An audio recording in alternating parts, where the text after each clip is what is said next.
13.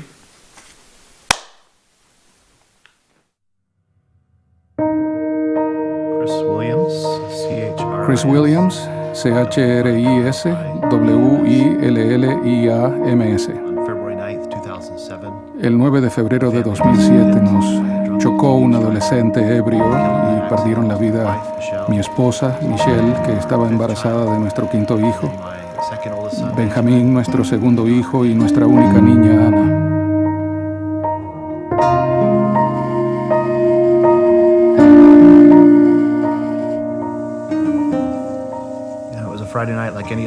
Fue un viernes por la noche como otros. Habíamos salido a cenar como familia. Mi hijo mayor estaba con unos amigos. De pronto vi un par de luces que se aproximaban a gran velocidad y traté de hacerme a un lado, pero fue demasiado tarde y el vehículo nos chocó de costado. Al mirar a mi alrededor vi a mi esposa. Vi como el pecho se le aplastaba mientras daba su último respiro de vida. Quería gritar pidiéndole que volviera.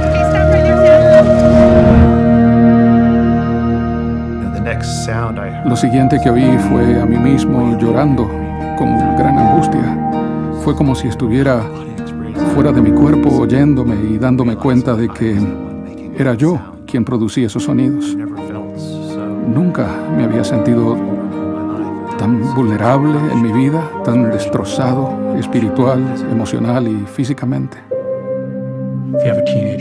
Cuando un hijo adolescente está afuera pasada la medianoche, no hay nada peor que oír el teléfono sonar.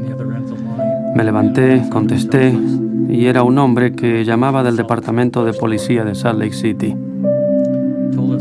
Me dijo que nuestro hijo Cameron estaba ebrio, que había sufrido un accidente, pero que estaba bien, y que, como resultado del accidente, 3 personas habían muerto.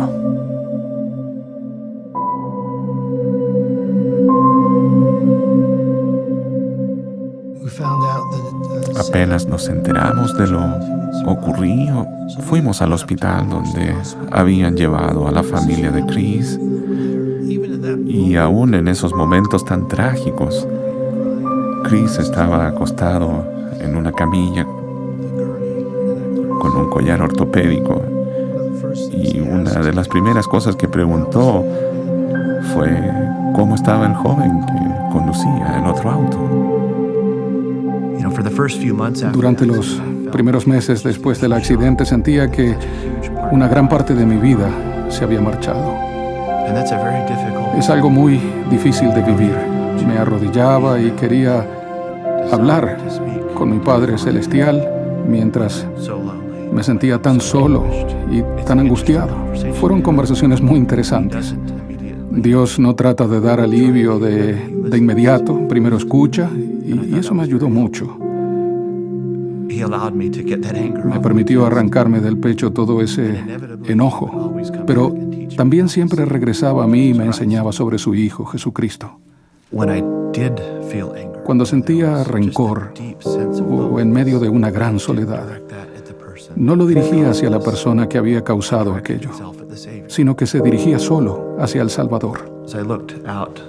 Cuando miré por la ventanilla y vi al otro auto volcado, en mi corazón no sabía y en mi mente no comprendía cómo había sucedido todo. ¿Quién había sido el responsable ni cuáles habían sido las circunstancias? Lo único que recuerdo haber sentido es que debía deshacerme de todo el sentimiento de rencor. Los problemas y el pesar se pueden encarar y resolver a la manera del Señor o de alguna otra forma. Creo que fue una decisión que Chris ya había tomado mucho antes, así que después del accidente en su auto, creo que él había decidido mucho antes lo que haría si algún día se encontraba en una situación así.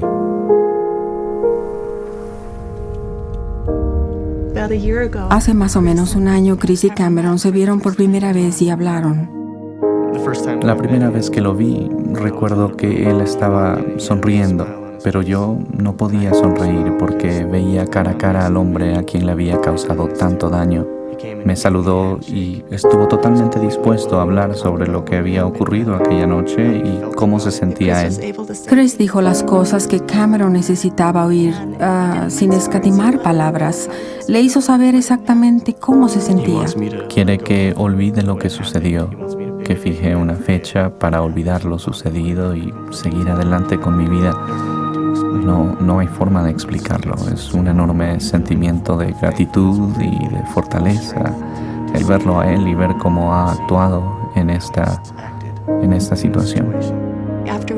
Después del funeral, uno de nuestros vecinos nos preguntó si habíamos leído el artículo sobre Chris en el periódico. Era un artículo sobre el perdón. Me sentí completamente embargada por la emoción. Fue como si mi alma hubiera sido refrescada. El saber que alguien en una situación como la de él pudiera perdonar tan libremente me sirvió mucho y me dio gran alivio. Lo que le expresé a Cameron cuando hablé con él fue que el haberlo perdonado o cualquier otra cosa que él me hubiera visto hacer o oído decir después del accidente, tenía que saber que era solo porque el Salvador estaba actuando a través de mí. Yo apenas era un conducto por medio del cual el Espíritu, su ejemplo, su conocimiento, su inteligencia y su gracia pudieran brillar. Eso era todo lo que yo tenía que hacer, no interferir con el Señor. Quería que entendiera que yo no tenía mucho que ver con todo lo bueno que se pudiera ver en mí. Tiene un gran valor para mí el que me haya perdonado, y sé que lo ha hecho porque tiene un testimonio de Jesucristo y una relación con Él. Agradezco que Dios permita que ocurran tragedias y pruebas en nuestra vida. No porque sean fáciles o deseables, sino porque nos ayudan a amar. Y es una gran bendición porque me permitió conocer a mi hermano.